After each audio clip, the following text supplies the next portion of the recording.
that was going to happen. The wind is so crazy out there right now, you know? Um, and I have the window open, so because it's gorgeous out. It's like 68 degrees outside.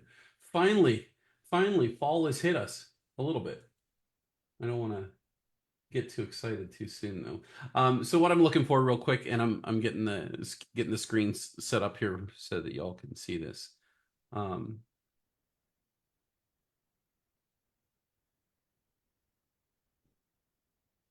Let me go ahead and share screen number 4. Boom. All right, so if you are in the PPU Facebook group, I just posted this. A couple people have already commented or added some suggestions, but it's very clear that that the Tuesday night crew that's with us tonight, maybe some will come a little later, maybe some are here now, have suggested some rounds of troubleshooting, some videos or lessons or whatever things to look for troubleshooting. And so I want to dial in very specifically on some of this. But please, if you go to the PPU Facebook page and you go to the pinned post, which is right at the top of the page, this poll that I put up there, it's not meant to be pick the best one. It's meant to be put your suggestions up there and vote for the ones you like. And I probably will take the one that most people are going to vote for. But it gives me a couple ideas of where to hone specificity to what you guys are asking for. So it makes it a little easier for me to direct the content and then provide it or pack it up a little bit more logically so it's together, because I get a little haphazard whenever I do certain things in the classes and stuff. So I wanted to touch on that. If you want cool t-shirts, these ones are available on the PPD company webpage. You go to Pixel Pro Displays, click on the gear, and you will get some really cool stuff. I think you're sharing the wrong screen, Claude. I just see I X know, I know. desktop. I didn't bring it up. I didn't. That was just Okay. an ad. I shook the screen and everything was set up for me tab by tab by tab, and now it's disappeared. So I have to go click on everything again and bring it back up so that I can be prepared for tonight's uh, lesson. Here we go. Okay, so I am ready. Let me get my screen capture because I have to upload this to YouTube because YouTube doesn't like to do what it used to do. All right, so everybody in Facebook, you're welcome to join us here in the room. I highly recommend. I did have chat open until I shook the screen. Chat. Where's chat? There's chat. Okay, I've got chat open, and when we do our webinar sessions, and tonight's webinar session is on the picture effect in xLights. So I'm going to try to be very specific and brief at the same time, and to the point on a lot of things. But I want to fill in a lot of basic blanks. And so tonight, whenever we go through the effect, we're not going through every piece of the effect. There's just too much in the picture effect. This could be a 3-hour class if you wanted. But I wanted to hit the basic things that really make a difference for me whenever I'm sequencing, and where people can learn to do things on their own, and how maybe kind of peel back the layers of how I'm able to do certain things. But I just want to get the basics out for you. So if you put questions in chat, I'll try not to read the name of the person asking the question, and I'll try to hit those up at the end of the video. But usually the after session for the webinar is usually the open Q&A, and we don't record those. Sometimes I will leave the screen capture on because I forget to turn it off, but we don't generally post the after Q&A session. So that kind of remains quiet. So if people don't want to be recorded, then they're not recorded. So I want to start from here. Welcome everybody tonight. We're going to talk about the picture effect here in xLights, and we'll start out with just the default. Now I think, let me see, maybe move, I hate to put this right here, but maybe we'll put it right here. That works. I think in Zoom, it's going to have my picture at the top right of the page. So while you're seeing this, so the default of the picture effect is going to always appear red. So first off, if you ever see solid red on your matrix or your megatree for an extended period of time, oops, I bumped that. So for extended period of time, if you ever see the picture effect, let me fix that a little bit. There we go. The red does not signify an effect generally. But what it will do whenever you're running the picture effect, it also happens on the shader. It also happens on the video effect. If you have the picture effect and there is zero picture attached to it, or zero shader file attached to the shader, or zero video file attached to the video effect, then xLights will display a solid red screen. This is a warning to you, a red warning. Maybe it would help if they put no picture or no video, no shader. That would make sense for people. But the red signifies that you're missing a file. So this is what happens whenever you put the default down onto the xLights screen. So the next thing I want to show you is sourcing your pictures. So before we begin looking for pictures, I'm going to say this. If you are a content creator and you do xLights and you're earning a living off of, let's say, you're selling sequences, and look, anything that you personally distribute from yourself to somebody else must be something that you have the authorization to have for yourself. You own a copy of the rights to be able to use that. And the reason I bring this up is because it is illegal to distribute a picture, a video, anything else, unless you have the original author's express written authorization in order to display that, in order to display that and sell that work and include that work with your sequence that you're packaging up and selling. I'm not trying to tell people what to do, but if you are sequencing for yourself, everything on the internet is fair game. If you're keeping it and it's for personal use, I mean, you're free to do whatever you want. But it is against the law to take pictures that are just off of the internet, and it is against the law to assume that you can do whatever you want with them and package them up in a sequence and distribute them to other people. Whether you sell it or not, it's still illegal. So keep that in mind. So that's one of the things that what we did was we protected ourselves many years ago by we purchased. I don't know if it's me or not, but your refresh rate on your camera is very bad. We're getting about every fifth frame. So I would just say shut your camera off and just keep rolling. Okay. I don't know if it's with the screen or not, but I know Zoom just had an update, so it might be affecting it.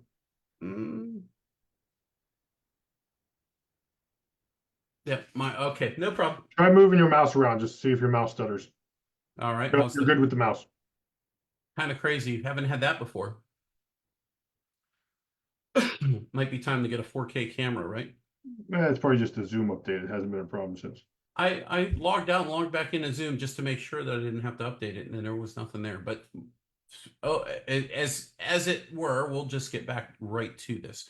So I don't want to scare anybody off by saying you can't use pictures, but be careful when you do. There are laws. There are things that you need to watch out for. That being said, we use a company called FreePick, and we've been a member on this website, and I utilize the artwork that is there. And I specifically like looking for vectors. That's one of the things that I will search for.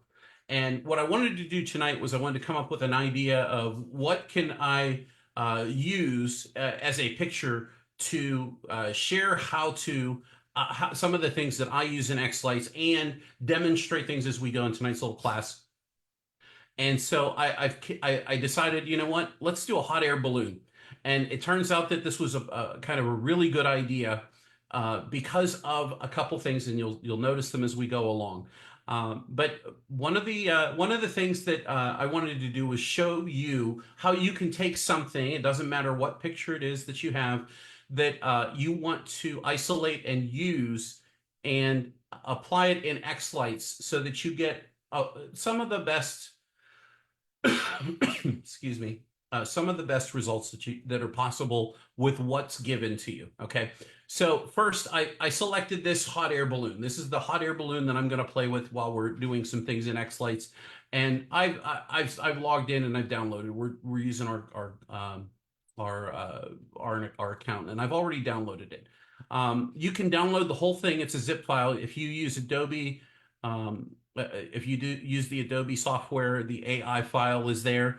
I'm just using the JPEG, and so I downloaded the JPEG real quick, and I've got it kind of loaded up already. I've downloaded it, and that is what I want to show you. The first thing about going in, and I've gone in, and here it is. It's nothing fancy. It's a balloon, hot air balloon JPEG, and I've gone ahead and selected it.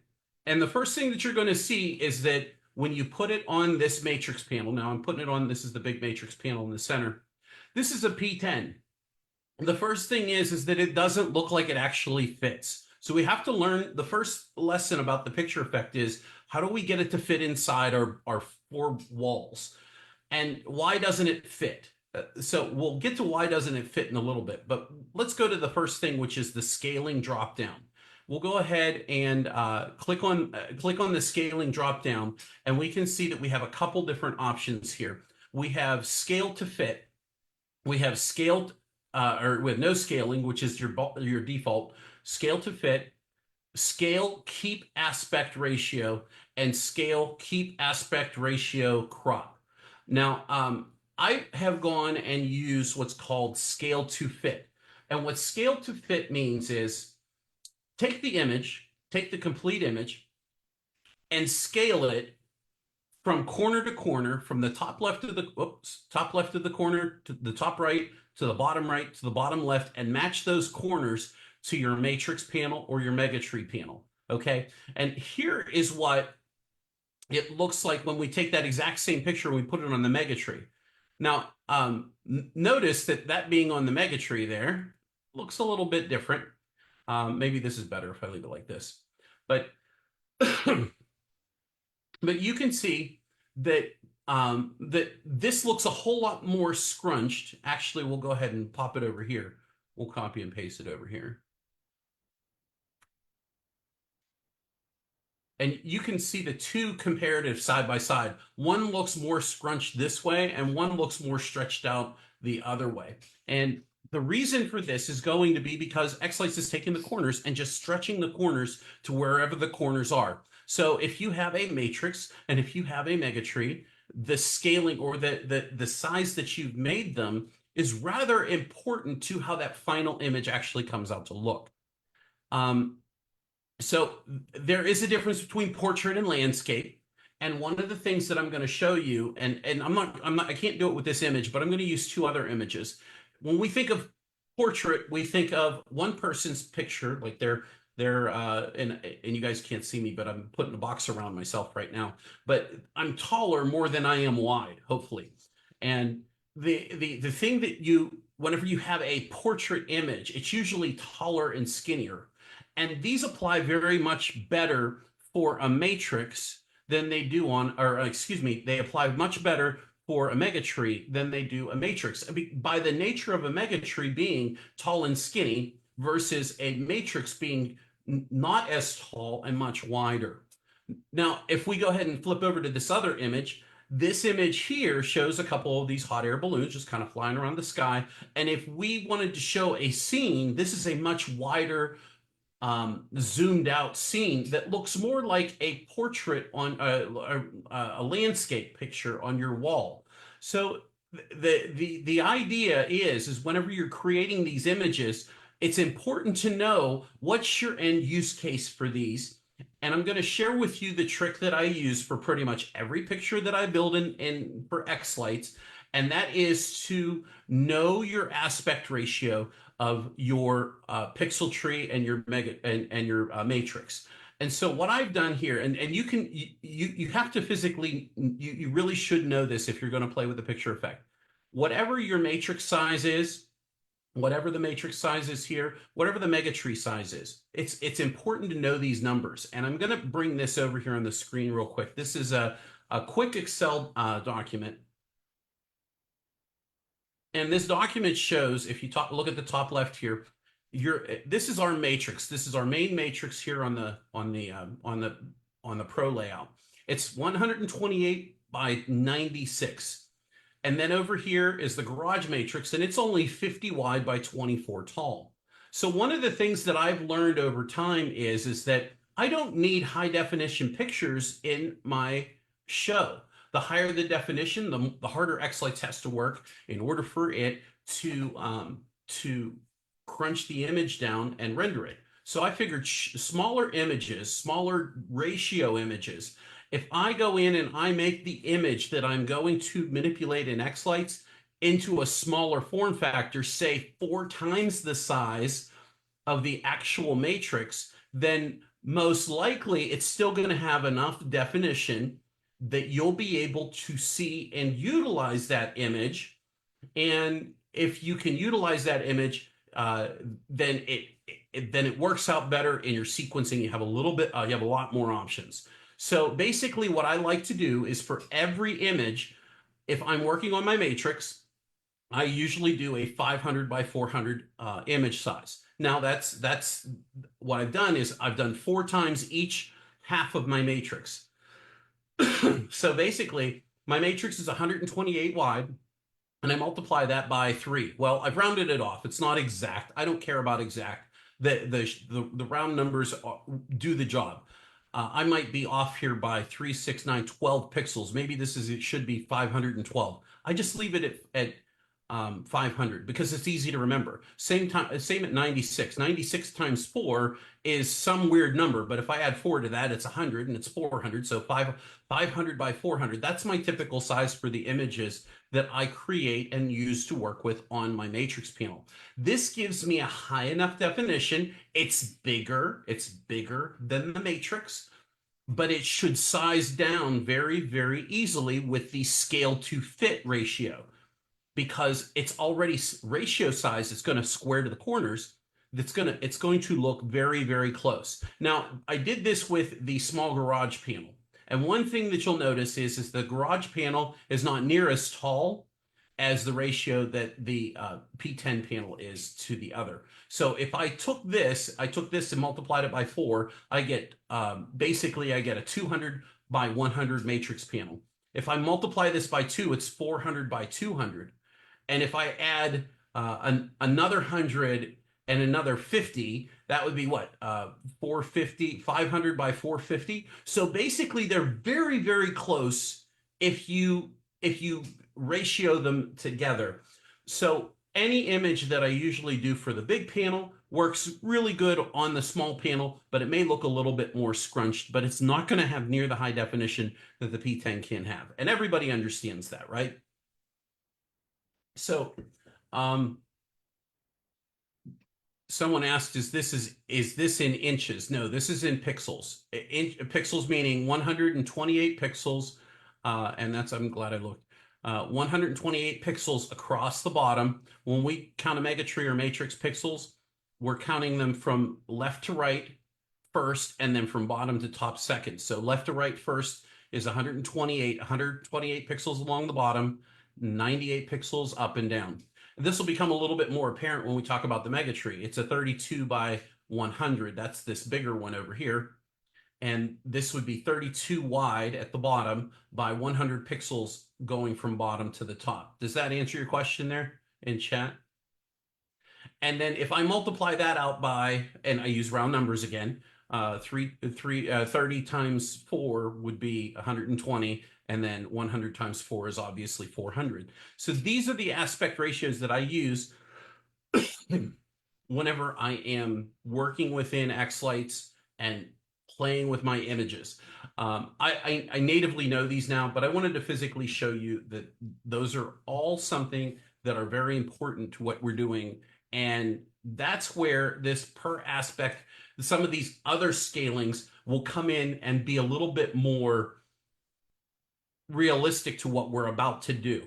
So the rest of the scaling, the portrait versus landscape, it's important to know the picture that you're bringing in. If you're not going to edit the image, you want a taller image, or you need to know how to edit the image so that it's taller, or maybe it's too maybe it's too wide, you need to chop it in half, not in half, but chop off the sides. You need to know that you can go and do that if there's enough space to do that if you're trying to work with things. So per aspect ratio is another version of the ratio.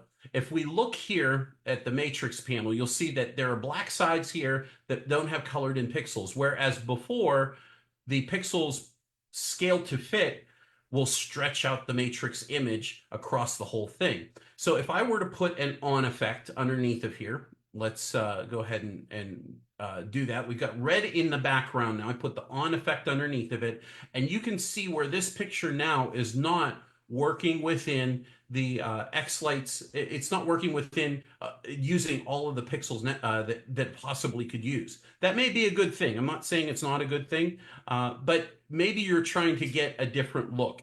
But just so you can see, so you're aware, look what's not being used by that picture effect. And then we have this other aspect ratio called scale, keep aspect ratio, and crop. So basically, Scott Hansen added this little feature in, and it's very interesting that if you have an image with a lot of, let me actually bring the image back. If you have this image where there's a lot of open space at the top and a lot of open space at the bottom, what xLights will do is it will crop the top and the bottom of the page. And it will kind of zoom in and it'll scale to the sides of the image, and it'll knock off the blank top and the blank bottom. And it's a way to utilize kind of basic image editing inside xLights without having to know how to edit the image. Now, in this case, it chopped off the top, which is okay. That's what it's expected to do. But there wasn't a wide margin at the top to begin with.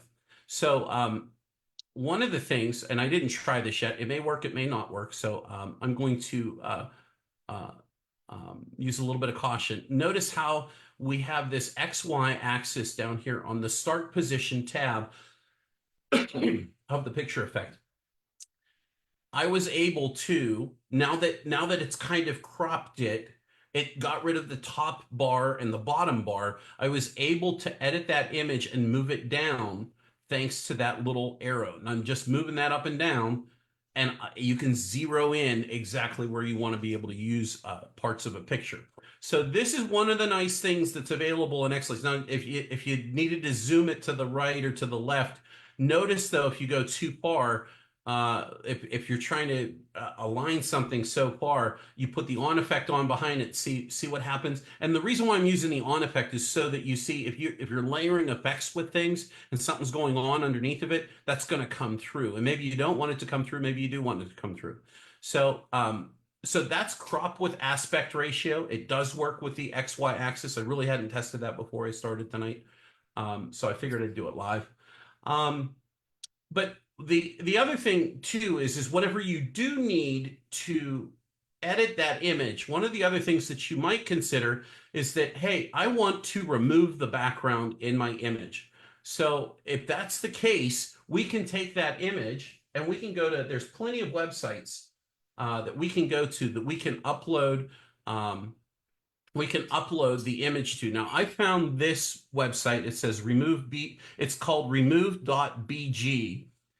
www.remove.bg. Now, there are literally hundreds and hundreds of these websites that will remove a background. Now, as you can see, what this program did was it was intelligent enough to realize, hey, keep the important stuff that what the computer thinks is important. So it kept the balloon, which is what we wanted. It kept the sun, which is what maybe you wanted. But it also kept this thing down here at the bottom, this kind of landscape. Well, to me, I don't need the landscape because I really don't want to. I want to be able to just show the balloon, and I want some effects to go in the background. Anyway, I decided to go ahead. I downloaded that image. Let's go ahead and and since I've gone through that process already, I'm going to go ahead and scroll up here and grab it. Right here is this one here. So now you can see, if we do no scaling at all, you can see that no scaling actually kind of zooms it out a little bit more than what it was originally. If we scale it to fit, well, now you see that it looks like a hot air balloon. You have the landscape down below.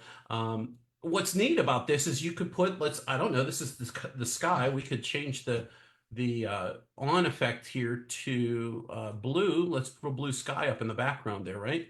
There's a blue sky, and you could have, I don't know, maybe it's dark out. Maybe you want the fireworks to go on in the background. There's fireworks, and that'd probably be pretty dangerous if you're in a hot air balloon. But hey, you can do anything in xLights, right? So the reason to have the ability to see behind it will become a little bit more apparent whenever you're doing things in xLights.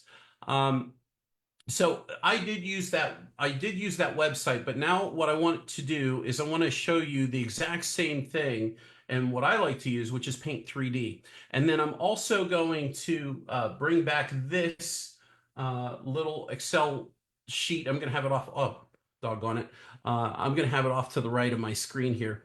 Uh, there we go. And so this is Paint 3D. I've been using this for years. I'm still in Windows 10. Microsoft has decided that Paint 3D is end of life, and you should probably move to something else. But I have been using it so long; it's so quick for me to use. I enjoy using it. So as long as I have it on my computer, I'm still going to use it. And it's easy to use the Magic Select section here and just click the image, and then watch this little image up here. It says if you want to remove the background, all you do is you just click and drag. Whoop, there we go, and move the image box to just exactly select what you want it to. And next, hit the next button. And from this next button, now you can see that it's darkened out everything else around it. And sometimes it makes mistakes. Sometimes it might pick up that little sun there. It might have picked up the sun and it colored it in. But because you put the bounding box closer to it, it was halfway through that, so it didn't select it. So if I click done, then Paint 3D has this option, this awesome little function where it actually turns it into a 3D item I can take across and throw across my screen here. Now, the next thing that I do, most people deal with JPEGs. One of the things that I've learned using xLights all these years is I use PNG files in xLights because PNG can natively have a clear background when you save the image. So what you see me do here is I'm clicking and dragging, I'm selecting, I'm clicking and dragging, and I'm going to hit the delete key on my keyboard. And now, thanks to this little Excel document right here, I'm going to remember that I need to make this screen size at 500 by 400. And I'm going to go over to my little canvas tab here. I'm going to make sure transparent canvas is on. And I'm going to look at the width and the height, 2000 by 2000. That's pretty high definition, but xLights doesn't need that high of a definition. So what we'll do is we'll change it to 500 wide by 400 tall. And so this now is more of a more realistic image that I can easily fit into xLights, and it's not going to be too big. And that's what's nice about this is I'm not losing the quality of the old 2000 by 2000 balloon image. I just get to shrink it up and down now. And this is one of the reasons why I really love Paint 3D. It still has that high definition because if I decide that I need to upgrade the size of this image, I can come in here and change this canvas say to 1000 by 1000 or 1000 by 800. But I'm not tied to any specific ratio other than what I need to put into xLights. So if I take this image, I go ahead in here and I hit File, and then I do Save As an image, and now it's going to come up and it's going to say, would you like this as it usually will default to a PNG. And I have transparency checked, and I'll click save. Make sure it says transparency. And now I'm going to go ahead and save this in the picture effect folder we're working on, and we'll call this no background, no BG, we'll call it. We'll just throw this off to the side. And now what we'll do is we'll go ahead and put the picture effect down.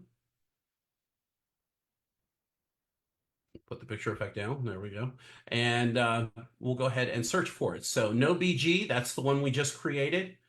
And if I double click on it, oh, look, we still need to scale it. So if we go back to scale to fit, Boom. It now is scaled, and it actually, if we were to choose keep the aspect ratio, look what happens. It's about the same. Those are those couple of extra pixels that I rounded off that gave it a different uh tweet, so to speak, you know. So anyway, so now we have the scale to fit. The scale to fit actually looks very, very good as compared to, let's say, that, right? Because now we've actually edited the image down. So image editing is like number one in trying to get the best looks for your effects whenever you're trying to do things. Now, why why is this important? Well, if we take this and we go ahead and copy this and we put this on the mega tree, what's going to happen? What's going to end up happening here when we look at the mega tree? Well, now it looks like this kind of weird blob, right? So let's go back to our image. Now that we have this in Paint 3D, this is why I love Paint 3D. If we go back to our image sizes, I can come over here really quick and I can say, oh, what was the image size that I can make this? I can make this 120 wide, 120 by by 400. It's the same height. So if I click on the image here and I scale it down myself, oh, look, it's still a little too big. Let me zoom in here, scale it down a little bit more. Now you can see the version of this image that's going to fit. And if you're really trying to use every bit of the image, now it depends on if you're using a matrix that's 360 degrees, this image will wrap around the entire tree. Our tree that we use on our store layout is a 180-degree tree. There's no wraparound in the back. So the tree is facing all front. And so if we go ahead, menu, save as again, we go to image, we're calling it a PNG. It has transparency activated. We'll hit save again, and then we'll do no background, but this time we'll call it tree. Click save. Now we'll get this off the screen. So now we should have a pretty reasonably good looking balloon that we can pop up there. And now you can see that you have a good scaling fit. It's already scaled to fit thanks to the tree because we took the time to do that in Paint 3D. So that's probably two of the things that I've always wanted to share with people. It's really hard to do that in a quick short tutorial video like I could do a Twinkle Tip Friday video, but I wanted to wrap this in the rest of the content that the picture effect has to offer. Now that we have this, it's kind of important to understand why these different things are available to us. So now if I go back and let's go ahead and select our hot air balloon, no background. There we go. And let's go ahead and start playing with some of the movements here. If we look at this, we have under the drop down, we have a left movement and we have a right movement, an up and a down. Well, imagine what those can do. So if we take this and we have this go from left to right, now this period of time that we're working within is 5 seconds. So this is over 5 seconds. You can see the balloon going from left to right. Now to speed this up, you can do this. You can scrunch it down and make it a shorter effect. Or maybe this is something you want to see more often. We can go to the movement speed and we can change it from 1 time to 2 times in this stretch of period. So now from playing from this start period here, this is 1 time and then another time. And then if you wanted it to play 4 times, now it will go 4 times as fast. It will go 1, 2, 3, 4. So that's what those movement speeds kind of. I don't want to say that's a perfect explanation, but it's a good result it's a good idea to kind of point that out. That's what I've kind of used in the past is that I don't really have to mess around with the frame rate or adjustment or anything, but you can see that there's a lot of nice things with the movements. You can go right, left, you can go up. Hot air balloons go up, hot air balloons come down. So you can see why this would be very, very, very, very, very fun to play with whenever you're trying to create things, let's say, such as a flying reindeer. So I found one of the cutest ugly reindeer that I could, and I'm going to use this character right here. This was on the free pick page. I'm going to do this very quickly without without doing a lot of explanation, I'm going to crop out the other three images. And so, but real quick, if I were to take this image, because this came from the Free Pick website, let me pull that up real quick. This came from the Free Pick website, and I picked it specifically because it actually had those four reindeer in it.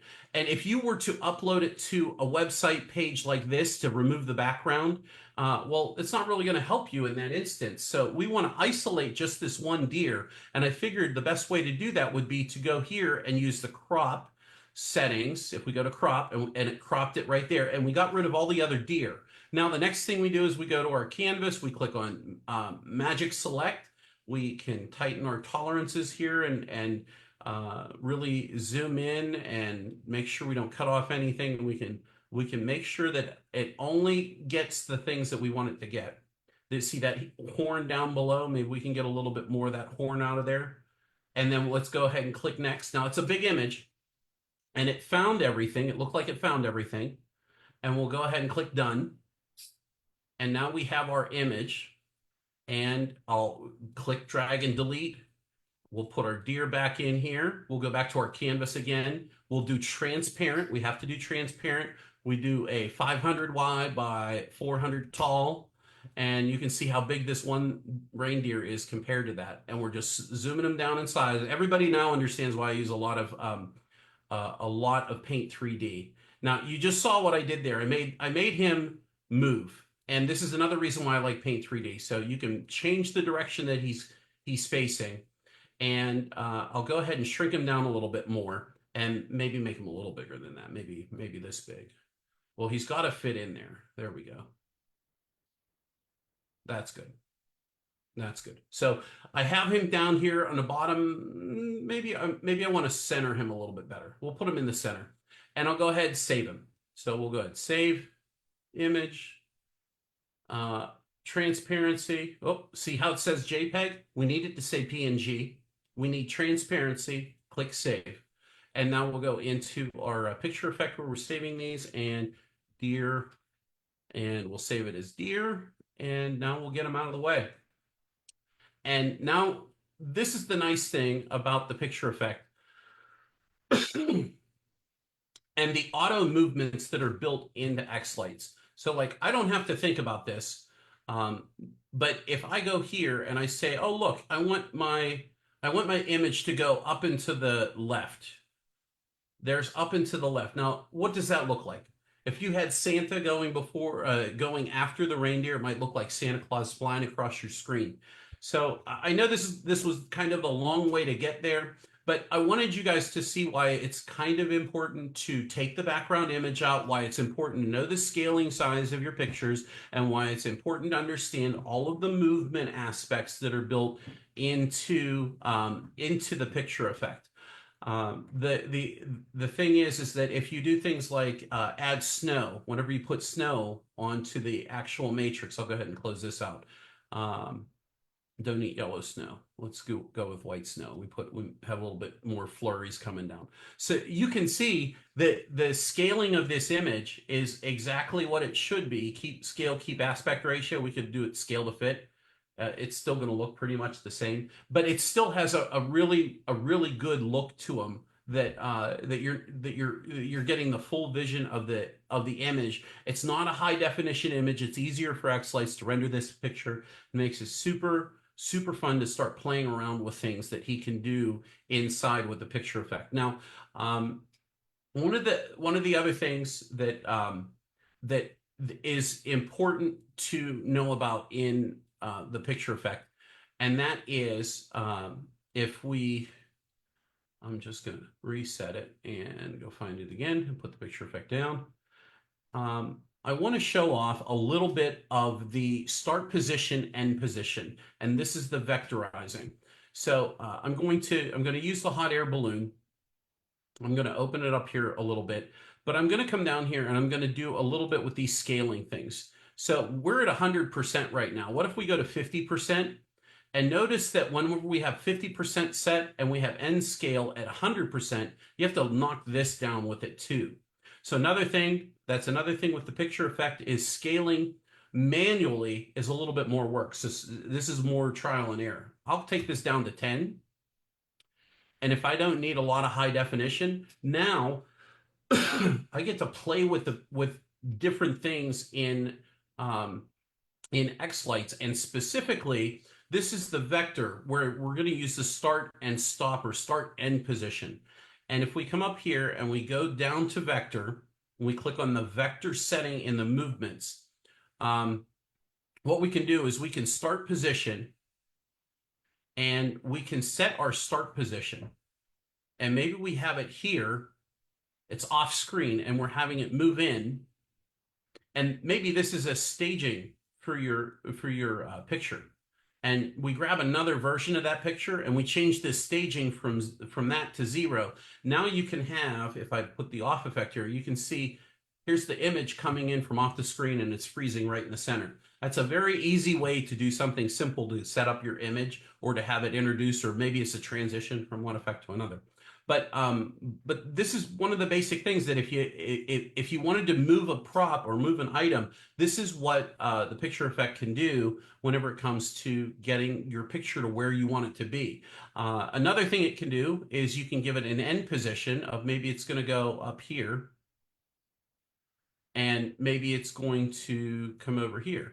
So now it's going to go from here, boom, now it's going to go up there. So you can play with this to your heart's content. There's a lot of interesting things that you can do.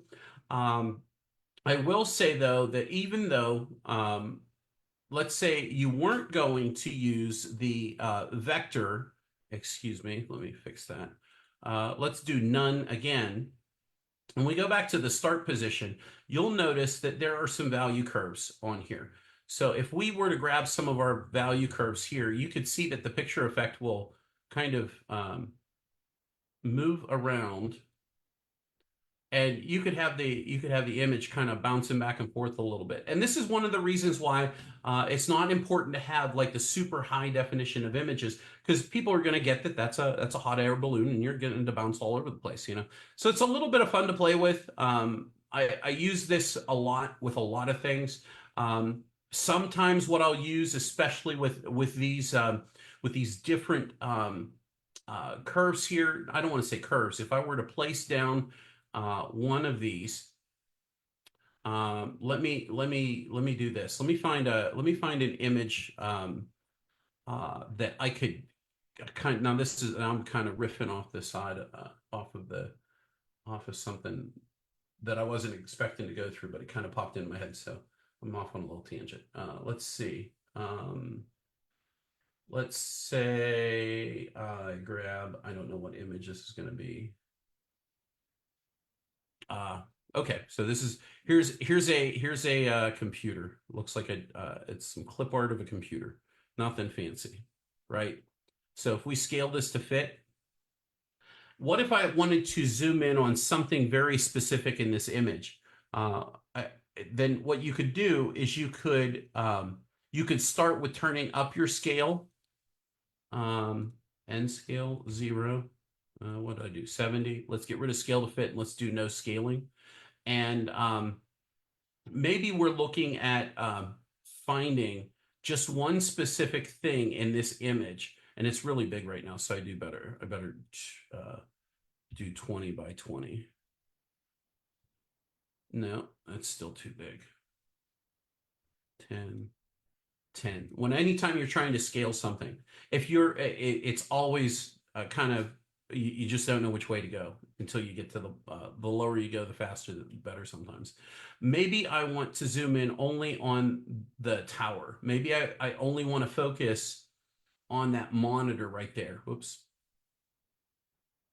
And then, so this is one way that you can take a picture or have a picture and zero in on exactly the area of the picture without having to do much video or photo editing. I keep wanting to say video, but it's photo editing, and where you can dial in exactly where you want xLights to be looking at. Maybe you want to show them that special keyboard. I don't know. I'm just there. There are some images that I have that have two faces on them, and I want to just focus on one of the faces, and then I pan over to the other face. So I've done that before. And this is one of the ways that you can do that. This is what's really nice about having these sliders on the XY, and they're not attached at the moment to the vector, which you don't need it to be because it allows you to pick specific areas. So what I can do for the rest of these let me just run down through some of these other interesting things. We saw the upright and the up left. This is the down right. Here's peekaboo. Peekaboo is a lot of fun. You can have something pop up and it goes away. Um, this is wiggle. Wiggle comes in, wiggle, wiggle, wiggle, and then it goes away. Well, I guess it doesn't go away. This is zoom in, and that might be a great introduction to doing something. You might do a zoom in with a whatever there, like you have it do the zoom in, and then you get rid of the zoom in and you have it none. So play it, and it looks like, oh, it's doing it a bunch of times there. Let me change that to 1. So here's the zoom in, and boom, there's your picture. So there's that. Let's see what that's what zoom in does. There's peekaboo at 90 degrees, so it takes the image and rotates it for you. This is peekaboo at 180, so it's upside down. I had Santa Claus do this in the chimney one time in one sequence.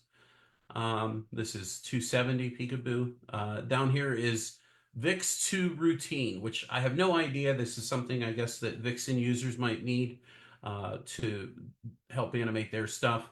Here's flag wave. So you might see it kind of wiggle back and forth there. That looks like a flag wave.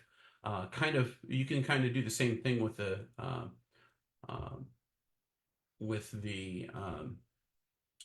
with this effect though. This is the warp effect with wave, and that would be wave 2. So something else you could do. That's flag wave, and then you've got once up versus having 4 times.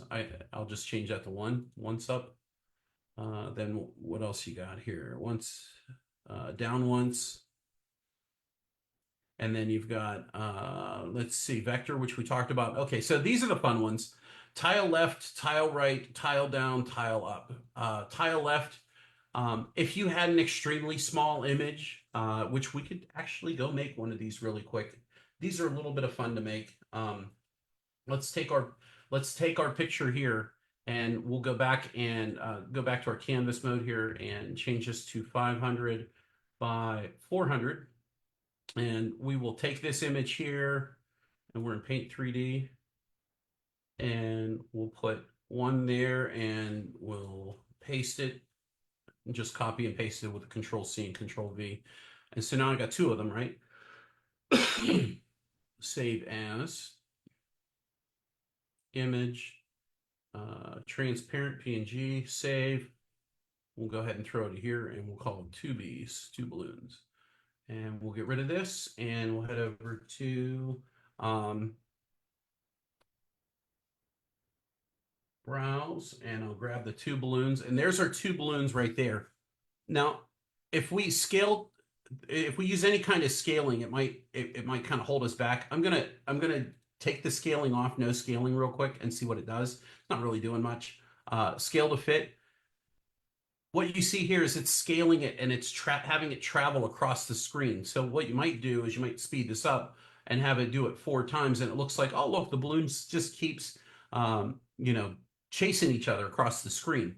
So you could do that with a couple different things. So if we tile right, does the same thing, only go in the opposite direction.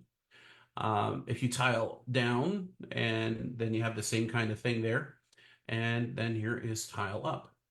And so those are very fun to play with. There's a lot of great things that you can do with the picture effect. I'm going to pop up here and look at the comments. Look at the comments up in chat here. Somebody says, is this live or Memorex?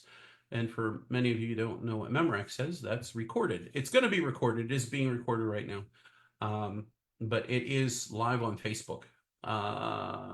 Another question said, Paint 3D is a free download for Windows 11 for Microsoft.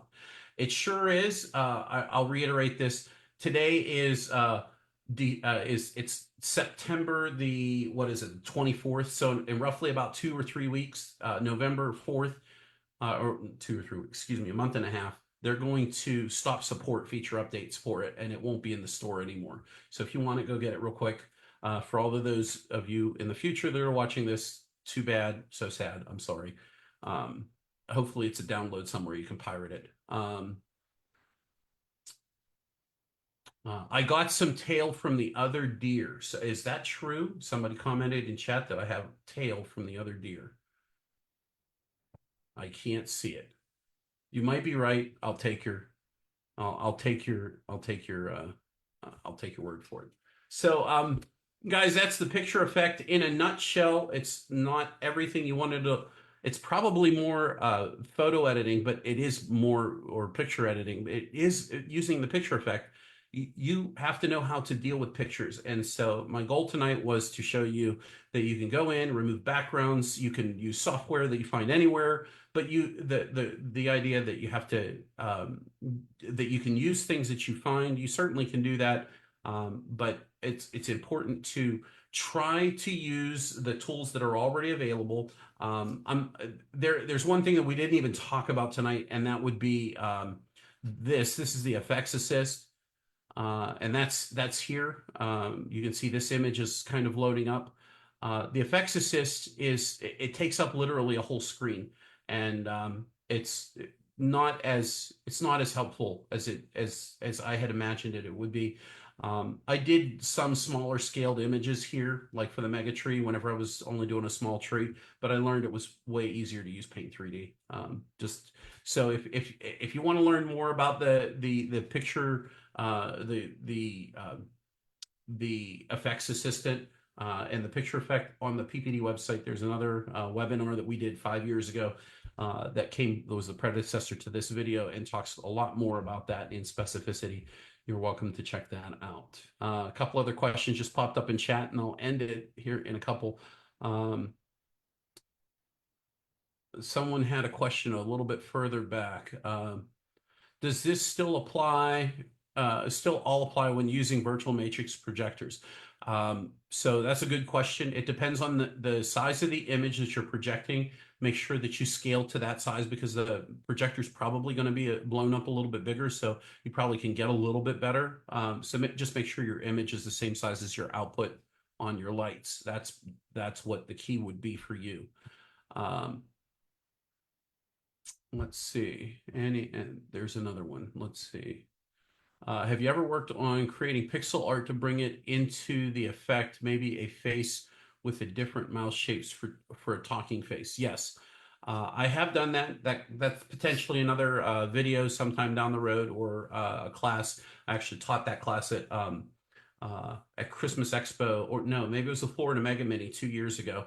And it was very interesting because I had 1 hour to do it, and I pulled it off, and I didn't know if I could do it or not because I didn't even try testing it out. But it was making an image and kind of playing with faces, and I did the faces actually in Paint 3D. So that's a good question. So guys, that's everything here tonight from us at Pixel Pro Display. This webinar is kind of locked and loaded for the year. If you haven't played with the picture effect, now's the time to start playing with it. By all means, go out, mess around with it, and have some fun with it. But if the content was helpful for you, please give us a huge thumbs up. If you're watching on YouTube, please like the channel. Don't forget to hit the subscribe button and hit the bell for notifications. And as always, if you like our PPD t-shirts, you can pick those up in the PPD store. They're super, super soft, super comfortable, and they're available in your size. I'm pretty sure we got that covered. So guys, that's everything from me here. Give us a thumbs up, and we'll catch you next time. We'll see you in the next video. Take care, and goodbye for now.